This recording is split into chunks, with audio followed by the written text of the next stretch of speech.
नमस्कार दोस्तों, स्वागत है आपका हमारे YouTube चैनल में। दोस्तों आज के इस वीडियो में हम पढ़ेंगे हिंदी की प्रमुख रचनाएं और ट्रिक के माध्यम से पढ़ेंगे। दोस्तों ऐसी ट्रिक के माध्यम से पढ़ेंगे जो कि बहुत ही सुपर ट्रिक है, देसी जुगाड़ है, अगर कहें तो कोई अतिशयोक्ति नहीं होगी इसमें, क्योंकि ये जो रचनाएं हैं इनको हम ट्रिक के माध्यम से पढ़ने वाले हैं। तो आपसे निवेदन करूंगा कि वीडियो को जो है लाइक और शेयर जरूर करें और चैनल को सब्सक्राइब और बेल आइकन का बटन जरूर दबाएं। दोस्तों तो चलिए स्टार्ट करते हैं आज का ये वीडियो। तो आज का जो हमारा पहला प्रश्न है दोस्तों वो है बड़ी बड़ी आंखें किसका उपन्यास है। इसका उत्तर आपको बताना है। आपको बताना है तो उत्तर हो जाएगा, इसका क्या हो जाएगा उत्तर, इसका हो जाएगा उपेंद्रनाथ अश्क। अब बोले अश्क बोलते हैं तो कहां से निकलती हैं, आंखों से अश्क निकलते हैं। तो बड़ी बड़ी आंखों से क्या निकल रहे हैं, अश्क निकल रहे हैं। तो बड़ी बड़ी आंखें किसकी रचना हो जाएगा, किसका उपन्यास हो जाएगा, तो वो हो जाएगा उपेंद्रनाथ अश्क जी का। जी हाँ दोस्तों, बड़ी बड़ी आंखें क्या निकल रहा है, बड़ी बड़ी आंखों से अश्क निकल रहा है, तो उपेंद्रनाथ अश्क जी की ये रचना हो जाएगी। ऐसे याद कर लेंगे इसको। अगला क्वेश्चन है सुहाग की नुपुर किसका उपन्यास है। जी हाँ दोस्तों, ये चीज आपको बतानी है, पता भी होगा।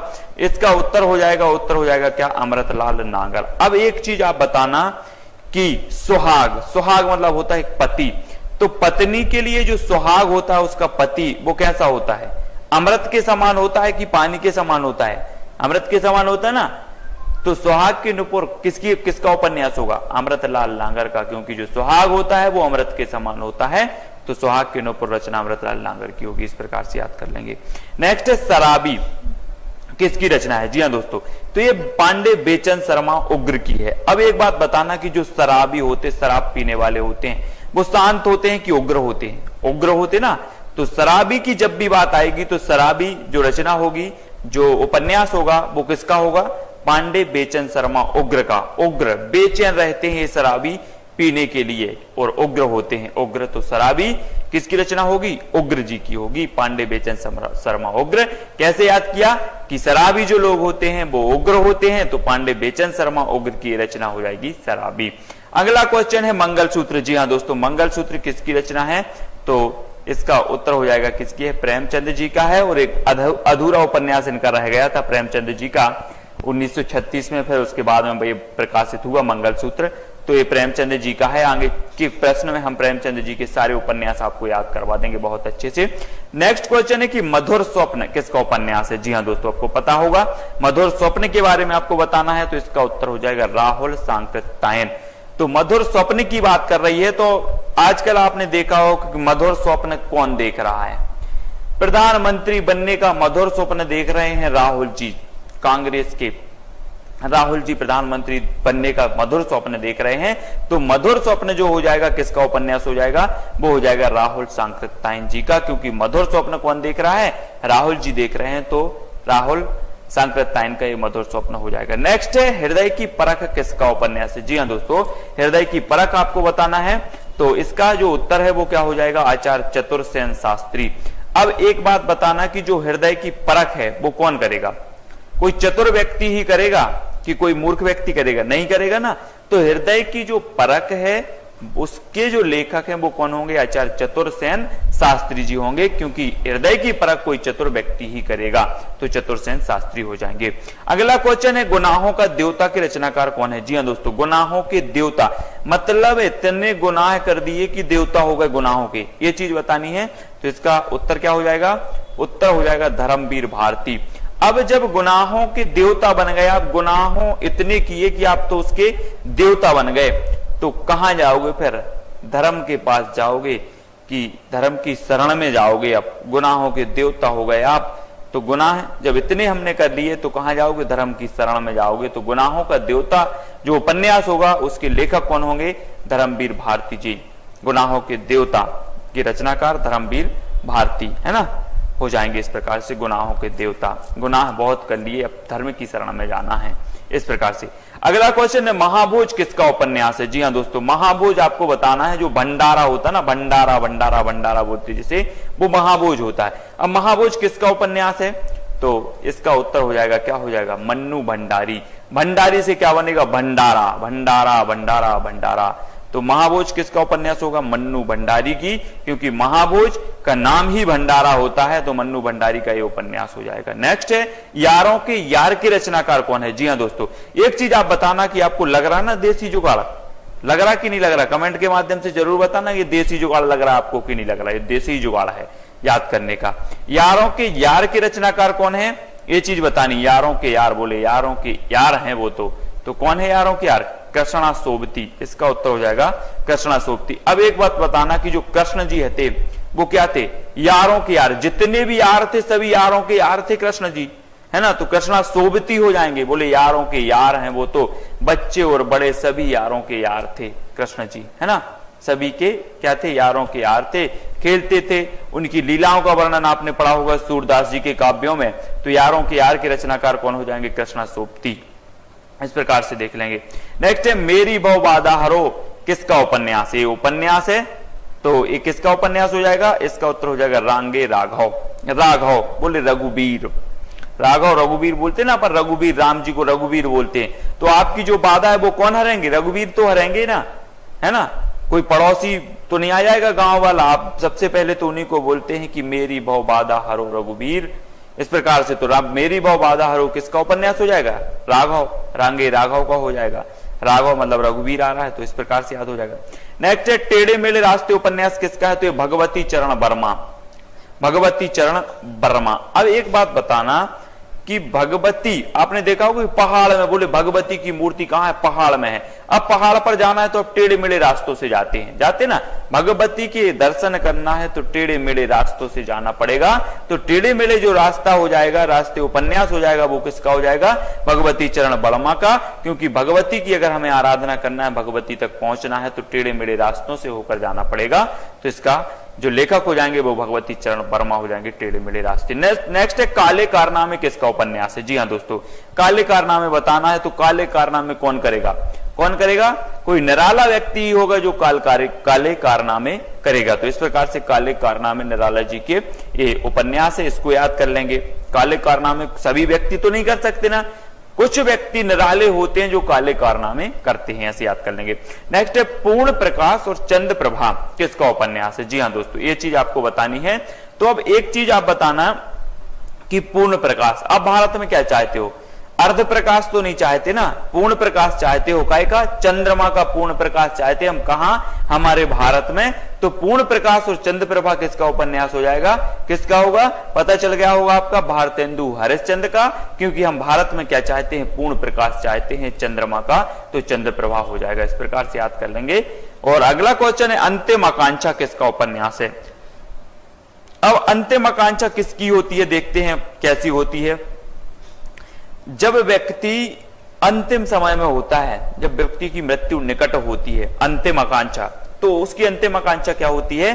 सिया राम की शरण मिल जाए। किसकी शरण मिल जाए? सिया और राम की शरण हो जाए। देखना, सिया राम और शरण, तो सिया राम की शरण, अंतिम आकांक्षा व्यक्ति की यही होती है कि सिया राम की शरण मिल जाए। तो ये अंतिम आकांक्षा जो उपन्यास होगा वो किसका होगा? सिया राम शरण गुप्त जी का होगा। इस प्रकार से याद करेंगे। सिया राम शरण, बोले अंतिम आकांक्षा क्या है? बोले अंतिम जो आकांक्षा है सर वो यही है कि सिया और राम की शरण मिल जाए, तो सिया राम शरण गुप्त हो जाएगा। नेक्स्ट है जैनेन्द्र कुमार के प्रमुख उपन्यास बताइए। तो जैनेन्द्र कुमार के आपको प्रमुख उपन्यास बताना है, आपको पता ही होगा। तो ये उपन्यास हैं जैनेन्द्र कुमार के, प्रमुख उपन्यास हैं। तो जैनेन्द्र कुमार की हम मान लेते हैं, एक ट्रिक के माध्यम से माने कि जैनेन्द्र कुमार की पत्नी का नाम क्या था? सुनीता। क्या था? सुनीता था। और उन्होंने एक दिन सुनीता से कहा कि सुनीता, इस जग से मुक्ति कैसे मिलेगी? इस जग से कल्याण कैसे मिलेगा? इस जग से तो कल्याण होना चाहिए। तो सुनीता इनकी पत्नी थी, तो इनका एक उपन्यास हो जाएगा सुनीता। और मुक्ति की बात कर रहे हैं तो इनका एक मुक्ति बोध हो जाएगा, और कल्याण की भी बात कर रहे हैं तो कल्याण। बोले सुनीता, इस जग से मुक्ति कैसे मिलेगी, कल्याण कैसे होगा? तो सुनीता ने कहा कि जी हां, मुझे परख है, मुझे इस बात की परख है कि क्या करना पड़ेगा? सुख का त्याग करना पड़ेगा और तपस्या करनी पड़ेगी, तभी कल्याण होगा। तो सुख का परख है तो परख हो जाएगा, और सुख का क्या करना पड़ेगा? त्याग, तो त्याग पत्र हो जाएगा, सुखदा और त्याग पत्र हो जाएगा। सुनीता, इस जग से मुक्ति कैसे मिलेगी, कल्याण कैसे होगा? तो यहां से मुक्ति बोध और कल्याणी हो जाएगा, और उनको परख थी तो परख और सुख को क्या करना पड़ेगा, त्याग करना पड़ेगा, तो सुखदा और त्यागपत्र इनके उपन्यास हो जाएंगे। तो इस प्रकार से जैनेन्द्र कुमार के कर लेंगे, है ना। तो इस प्रकार से हमें याद हो जाएंगे जैनेन्द्र कुमार के। उनकी पत्नी का नाम सुनीता, सुनीता से बोला कि मुक्ति कैसे मिलेगी, तो मुक्ति बोध, और कल्याण कैसे होगा, तो कल्याणी, और उनको सुनीता को परख थी इस बात की, तो परख, और बोले सुख का त्याग करना पड़ेगा, तो सुखदा और त्यागपत्र हो जाएगा। नेक्स्ट है प्रेमचंद के प्रमुख उपन्यास आपको यहां पर बताना। जी हाँ दोस्तों, तो प्रेमचंद के प्रमुख उपन्यास इस प्रकार से हमें दिए हैं। अब हम एक कहानी बना लेते हैं प्रेमचंद जी की। कैसे कहानी बनाते, सबसे बात आती है प्रेमचंद, तो प्रेमा जो इनका प्रमुख उपन्यास है, सबसे पहले प्रेमा उपन्यास हो जाएगा। अब बात करते हैं कि प्रेमचंद ने क्या सोचा कि कर्म भूमि से रंगभूमि, क्या सोचते हैं कि कर्म भूमि के द्वारा, जी हां, कर्म भूमि, प्रेमचंद जी सोचते हैं, क्या सोचते हैं कि प्रेमचंद जी कर्म भूमि के माध्यम से रंग भूमि की सेवा की प्रतिज्ञा लेते हैं। क्या लेते हैं, प्रतिज्ञा ली इन्होंने कि कर्म भूमि के माध्यम से, अपने कर्मों के माध्यम से रंग भूमि की सेवा की हम प्रतिज्ञा लेते हैं। तो इन्हें क्या मिला, वरदान मिला, और इनकी काया कल्प का क्या हो गया, गबन हो गया। इनकी जो काया कल्प थी उसका क्या हो जाता है, गबन हो जाता है, गबन हो गया। तो क्या हुआ, गबन हो गया। गबन के बाद इन्होंने गोदान किया, गो का दान किया। तो उसके बाद एक निर्मला नामक लड़की से इन्हें क्या हो गया, प्रेम हो गया, तो प्रेमाश्रम। और फिर एक ही बात इनकी रह गई थी कि उसे क्या करना था, मंगल सूत्र बांधने का जो इनका सपना था वो क्या हो गया, अधूरा रह गया। बात आती है कि प्रेमचंद ने अपनी कर्म भूमि से रंग भूमि की सेवा करने की प्रतिज्ञा ली, तो इन्हें वरदान मिला। क्या मिला, वरदान मिला, और काया कल्प का गबन हो गया। फिर गोदान किया तो निर्मला से प्रेम हो गया, और फिर मंगल सूत्र बांधने का जो सपना था अधूरा रह गया। तो प्रेमा इनकी, प्रेमचंद है तो प्रेमा तो है ही इनका।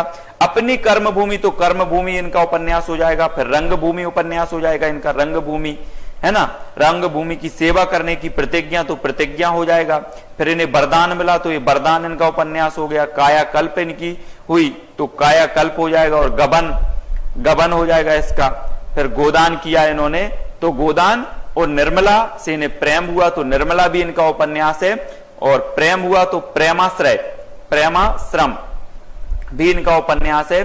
फिर क्या हुआ कि इनका जो स्वप्न था मंगलसूत्र बांधने का, वो क्या हो गया, अधूरा रह गया। तो इनका जो मंगलसूत्र एक उपन्यास था वो अधूरा रह गया 1936 में। उसके बाद ये प्रकाशन हुआ मंगलसूत्र। तो इस प्रकार से हमने याद कर लिया प्रेमचंद के प्रमुख उपन्यास कि प्रेमचंद्र ने अपनी कर्म भूमि से, तो कर्म भूमि, रंग भूमि की सेवा, तो रंग भूमि और सेवा सदन करने की प्रतिज्ञा ली, तो प्रतिज्ञा इनका हो जाएगा। तो इन्हें क्या मिला, वरदान मिला, तो वरदान इनका उपन्यास हो जाएगा। और कैसा वरदान मिला इन्हें कि इनका काया कल्प जो थी उसका गबन हो गया, तो काया कल्प इनका उपन्यास और गबन भी इनका उपन्यास हो गया। फिर इन्होंने क्या किया, गोदान किया, गो का दान किया, तो गोदान इनका उपन्यास हो गया। जब इन्होंने गो का दान किया तो निर्मला से प्रेम हो गया, तो निर्मला इनका उपन्यास हो गया, और प्रेमाश्रम भी इनका उपन्यास हो गया। फिर इनका एक ही स्वप्न था, किस, निर्मला को क्या करने का, मंगलसूत्र बांधने का, तो वो भी क्या हो गया, अधूरा रह गया।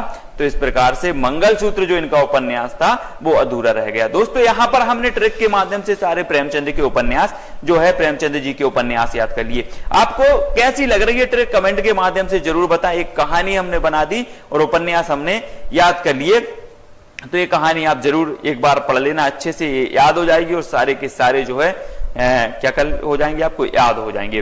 अब अगला है कि वृंदावन लाल वर्मा के प्रमुख उपन्यास कौन से हैं। जी हाँ दोस्तों, वृंदावन लाल वर्मा के जो उपन्यास हैं वो कौन से, मृगनयनी, झांसी की रानी, गढ़कुंडार, बराठा की पदेनी और अहिल्याबाई।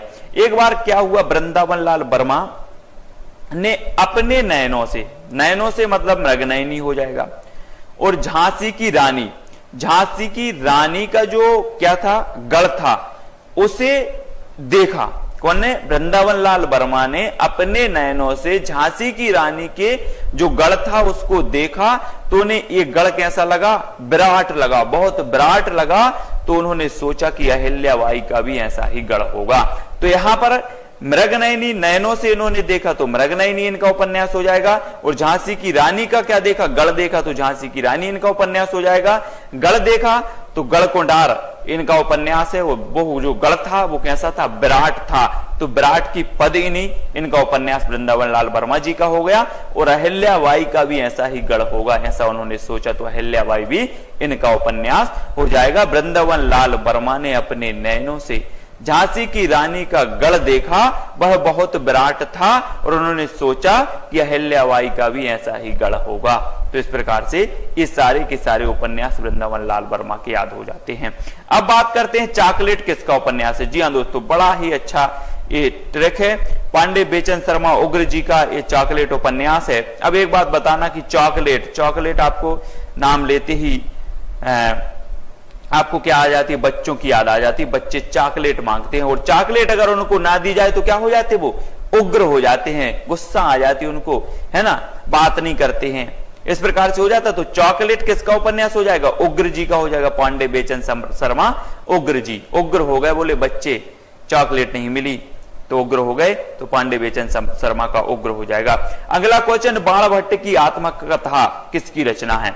तो आपको बाणभट्ट की जो आत्मकथा है वो किसकी रचना है आपको बताना है, तो इसका उत्तर हो जाएगा हजारी प्रसाद द्विवेदी। अब एक बात बताना कि आप कितने ही एग्जाम दे चुके, कितने बाण छोड़ चुके हैं, लेकिन 1000 बाण आपने छोड़ चुके हैं, लेकिन एक भी बाण अभी तक सटीक नहीं लगा। अब सटीक लगेगा जरूर, क्योंकि अब बहुत अच्छी ट्रिक के माध्यम से हम लोग पढ़ रहे हैं। तो बाणभट्ट की जो आत्मकथा है वो किसकी होगी? हजारी प्रसाद द्विवेदी की, क्योंकि हमने बाण कितने छोड़ चुके हैं? हजारों बाण छोड़ चुके हैं, लेकिन बाण सटीक नहीं लगा अभी तक। तो बाणभट्ट की आत्मकथा किसकी हो जाएगी? हजारी प्रसाद द्विवेदी जी की हो जाए। अब बात करते हैं विपात्र और पात्र, है ना। बोले ये पात्र है, ये विपात्र है, तो विपात्र किसका उपन्यास ये बताना है आपको। तो इसका उत्तर हो जाएगा मुक्ति बोध, है ना। तो एक बात बताना कि जो पात्र होते हैं उन्हीं की मुक्ति होती है, जो विपात्र होते हैं उनकी मुक्ति नहीं होती ना। तो विपात्र किसका उपन्यास होगा? मुक्ति बोध का। बोले इनकी तो मुक्ति होनी ही नहीं है, तो विपात्र हैं। तो विपात्र किसका उपन्यास हो जाएगा? मुक्ति बोध का, क्योंकि ये विपात्र है, इनकी मुक्ति नहीं होना है। तो विपात्र जो उपन्यास है वो मुक्ति बोध जी का है। नेक्स्ट है हरिशंकर परसाई के प्रमुख 2 उपन्यास के नाम बताइए। हरिशंकर परसाई का आपको बताना है, हरि शब्द यहां पर आ रहा है, हरि से हमें एक ट्रिक लेना है। यहां पर हरि मतलब क्या होता है? भगवान।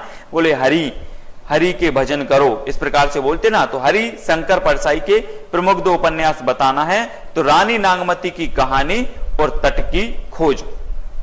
तो हरि को प्राप्त करने के लिए रानी नागमती ने तट की खोज की। तट की खोज क्योंकि मतलब तट मतलब तटस्थ, हम यहां पर तटस्थ लेंगे इसका।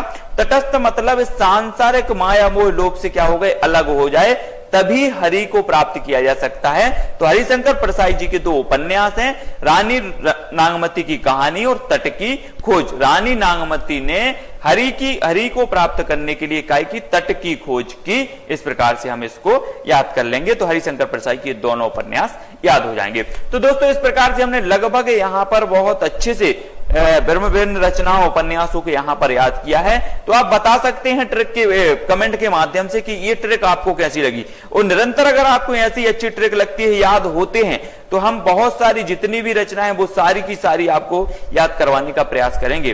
तो इस प्रकार से आप कमेंट जरूर करेंगे, लाइक करेंगे, वीडियो को शेयर जब से ज्यादा करेंगे दोस्तों।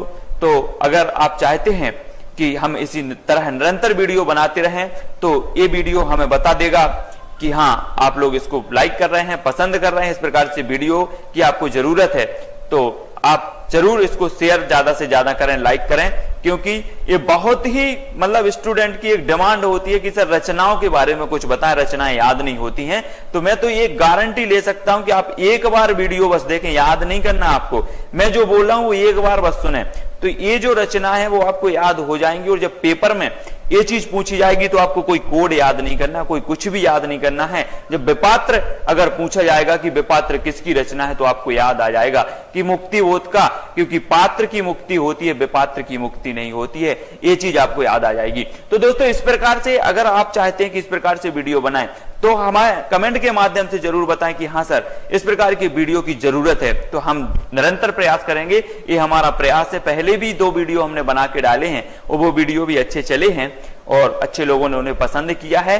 तो अगर ये वीडियो भी चलता है तो निरंतर इसी प्रकार से रचनाओं को याद करने का प्रयास करेंगे। आज के लिए बस इतना ही। जय हिंद।